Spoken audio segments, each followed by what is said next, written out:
moment étrange quand même que celui-ci, où on fait la fête pour la fermeture d'un musée. Pas n'importe quel musée, le musée de France. Pour comprendre pourquoi on fait la fête, il faut revenir sur l'histoire de l'association, des Amis de Mathurin-Méheut, sur l'histoire du musée, l'histoire de la maison du bourreau.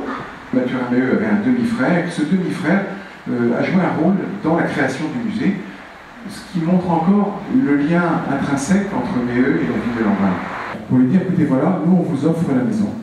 Un franc symbolique à deux conditions.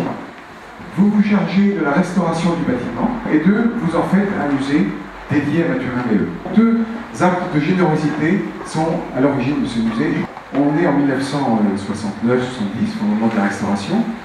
L'association des Amis de Mathurin-Méheut ne possédait que 27 œuvres qui avaient été données par Marguerite Méheut en 69. La fille de Méheut, Marie-Yvonne, proposa tout simplement à Yvonne Jeanfen et Henri Froment-Meurice de faire don à l'association de tous les dessins constituant le fonds d'atelier, soit plusieurs milliers de dessins et de gouaches pour former la collection du futur musée. Le musée est inauguré le 22 juin 1972 par René Pleven, qui était à l'époque garde des Sceaux, Henri Froment-Meurice, président des Amis de Méheut, et Fernand Labbé, maire de Lamballe, est devenu musée contrôlé par l'État dès 1975, donc grâce à un travail vraiment inlassable et remarquable des bénévoles de l'association. L'association reconnue d'utilité publique en 1985, donc les choses progressent aussi. Yvonne Jeanfen est à la direction du musée jusqu'en 1992. Elle était née en 1895. De l'oubli, quasi oubli, au feu de la rampe, eh bien, il y a un revers. Et le revers, il arrive en 2002. 10 ans après la mort de Marie-Yvonne Méheut, qui avait fait ce don. Ses héritiers, enfants, petits-enfants, vont contester, au nom de la réserve et l'héréditaire, le don de la collection qui avait été fait par leur mère et grand-mère. Mais eux-mêmes avaient conscience que cela risquait de priver le musée des moyens de son action dont eux-mêmes bénéficiaient. Pour soutenir le musée, le ministère de la Culture lui accorde le label de Musée de France. Alors en 2005, donc 3 ans après le dépôt de plainte, un principe de conciliation est adopté. Donc un protocole scellant cet accord est signé le 18 avril 2008, conduisant à un partage équitable en nombre et en valeur de la collection, 5000 œuvres pour chacune des deux parties.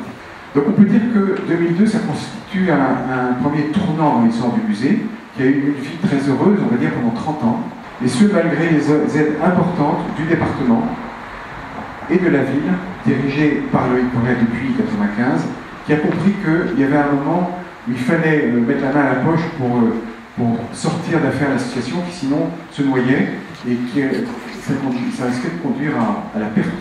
Tu peux le dire comme ça. De la perte de la collection et du musée. L'implication de Loïc Corret et de la ville de Lamballe ne se sont jamais démenties aux côtés du musée au fil de ces années, et c'est un point essentiel que je tenais à souligner. La création du GIP en 2014. Il n'y a finalement pas tant de peintres que ça qui bénéficient d'un grand musée. L'histoire du musée, l'histoire de l'association, Geoffroy vient de le faire, vient resituer les éléments, et il a eu raison de le faire en pareille occasion. Je pense que c'était extrêmement important. L'histoire de la maison du bourreau, c'est quand même l'histoire de l'une des plus anciennes maisons lambalaises, classée au monument historique depuis plus d'un siècle. Et c'est précisément cette maison qui a été choisie en 1972 pour héberger le musée et l'œuvre de Méheut. C'est donc un lieu fortement emblématique, identitaire pour les habitants de Lamballe, qui a accueilli pendant un demi-siècle le musée. Ça explique, je pense aussi, toute l'importance qui a été donnée à ce musée en 1972, à ce musée et à Mathurin-Méheut. Donc l'intérêt qui lui a été porté n'a cessé de croître, et notamment avec cette extraordinaire exposition en 2013, je crois, au musée de la Marine à Paris, où plus de 70 000 visiteurs se sont pressés pour voir les 600 œuvres qui étaient exposées là. Ce succès a fait que progressivement, Mathurin-Méheut, son œuvre, sont devenues à l'étroit dans cette maison du bourreau. Si bien qu'il a fallu imaginer un autre écrin pour accueillir celui qu'on qualifie régulièrement de peintre breton, de peintre de la Bretagne, qui a peint les gens, la nature d'ici, qui a représenté entre autres ces travailleurs, ces paysages, comme nul autre, et de façon inévitable. Mais pas que, parce que vous le savez, Mathurin-Méheut a aussi énormément voyagé.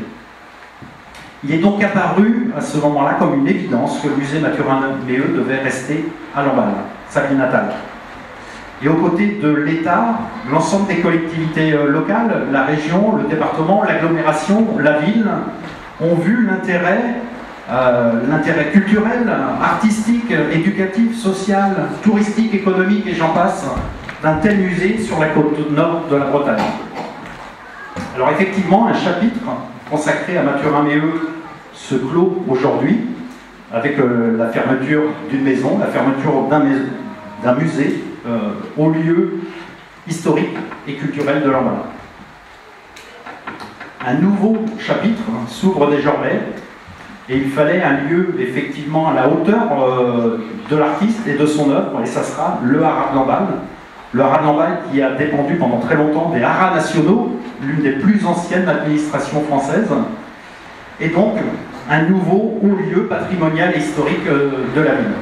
Il ne s'agit pas d'une fermeture, mais bien d'accueillir Mathurin-Méheut dans un nouveau lieu historique et emblématique de la ville, un lieu qui va apporter une nouvelle dimension au musée, avec toute la grandeur de l'œuvre de Mathurin-Méheut qui va pouvoir vraiment se déployer dans cet espace, et qui va apporter un nouvel essor également au territoire tout entier. Quand je dis le territoire, je pense à la ville, à l'agglo, au département et à la région.